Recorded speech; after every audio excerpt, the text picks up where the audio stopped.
Harcèlement sexuel et agissement sexiste au travail, de quoi parle-t-on et comment agir? Tout d'abord, il est important de préciser qu'un tel acte peut être perpétré par un homme à l'égard d'une femme, mais aussi par une femme à l'égard d'un homme, d'une femme à l'égard d'une femme ou d'un homme à l'égard d'un homme. Quand on parle de sexisme au travail, il faut déjà identifier 3 sexismes. Le sexisme bienveillant, le sexisme masqué et le sexisme hostile. Le sexisme bienveillant, on va le retrouver sous forme d'appellations paternalistes familières, de compliments appuyés sur le physique, la tenue, mais aussi la valorisation de l'autre sur ses compétences qui sont perçues comme propres à son sexe. Le sexisme masqué peut prendre la forme de remarques, de blagues sexistes sous couvert de l'humour. C'est aussi l'affectation de la personne à certaines tâches en lien avec son sexe ou l'exclusion de certaines tâches ou actions. Quand on parle de sexisme hostile, on est sur la manifestation franche d'irrespect, de mépris ou d'injure. Ça peut être le dénigrement de compétences ou de ses capacités sous couvert de son sexe. Ça peut être aussi des remarques culpabilisantes en lien avec ses responsabilités familiales, parentales. Quand on parle d'harcèlement sexuel, on parle d'actes non désirés et répétés à connotation sexuelle ou sexiste. Des propos, des plaisanteries, sous forme de SMS, de courriel, d'images ou de vidéos. Toute forme de pression grave, même non répétée, dans le but réel ou apparent d'obtenir un acte de nature sexuelle, sera aussi qualifiée d'harcèlement sexuel. Quelles peuvent être les répercussions du harcèlement sexuel sur les personnes qui en sont victimes et comment les repérer?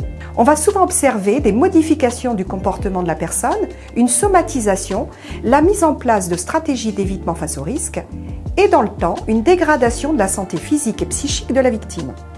Sur le plan physique, on va observer de la fatigue, on peut observer des insomnies, les gens peuvent se plaindre de boules au ventre, de nausées, de vomissements et de migraines. Sur le plan psychique, il y a souvent une perte de confiance. On peut aussi observer de l'agressivité, de la culpabilité, de l'angoisse, du stress, de l'anxiété, jusqu'au mutisme et à la dépression. Sur le plan professionnel, on va souvent observer une perte de motivation, du désengagement, des erreurs plus grandes en lien avec les résultats attendus. Le salarié peut aussi refuser des promotions, se retirer du collectif pour mieux se préserver et être davantage en arrêt maladie. Sur le plan financier, les impacts peuvent être nombreux. Sur la rémunération, avec la perte de primes, des personnes qui démissionnent davantage, le non-renouvellement de CDD, mais aussi une période allongée de chômage pour les personnes qui en sont victimes. Sur le plan personnel, familial et social, les impacts peuvent aussi être nombreux et très importants. Des difficultés familiales, des problèmes relationnels, des troubles de la libido et un isolement social de la victime. De tels actes vont avoir des conséquences possibles sur le collectif de travail. Souvent, les collègues sont désemparés face à ce type de situation.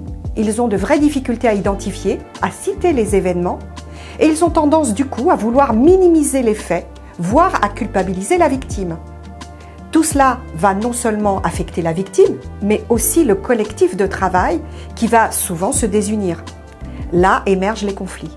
Alors comment prévenir de ces risques? Pour commencer, la prévention primaire, c'est-à-dire prévenir. Il est nécessaire d'intégrer les risques liés aux agissements sexistes et harcèlement sexuel dans le DUERP et le plan prévention, mais aussi de mettre en place les mesures organisationnelles.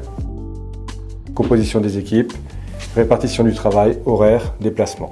De construire des outils collectifs de prévention en repensant par exemple le dispositif d'accueil des nouveaux salariés, en intégrant ces notions au livret d'accueil, au règlement intérieur et en communiquant sur cette thématique via les communications internes. Et enfin de mettre en place une politique d'égalité professionnelle.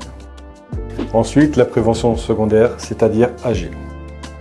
Mener des actions d'information sur la réglementation à l'ensemble du personnel et à toute personne amenée à se rendre sur les lieux de travail. Mener des actions de sensibilisation et de formation auprès des dirigeants, managers, RH, instances représentatives du personnel, référents et salariés. Identifier des situations, aborder les procédures permettant le signalement et le traitement des situations. Pour terminer, la prévention tertiaire, c'est-à-dire réparer, sanctionner. Il s'agit de mettre en place un dispositif d'écoute et de recueil des plaintes. Mettre en place un circuit de traitement des signalements et de suivi. Mobiliser les personnes ressources externes, à savoir votre service de santé au travail, le médecin généraliste, le psychologue. Aussi, accompagner les victimes présumées, mais aussi les témoins, le collectif de travail, ainsi que les auteurs présumés tant que rien n'est avéré.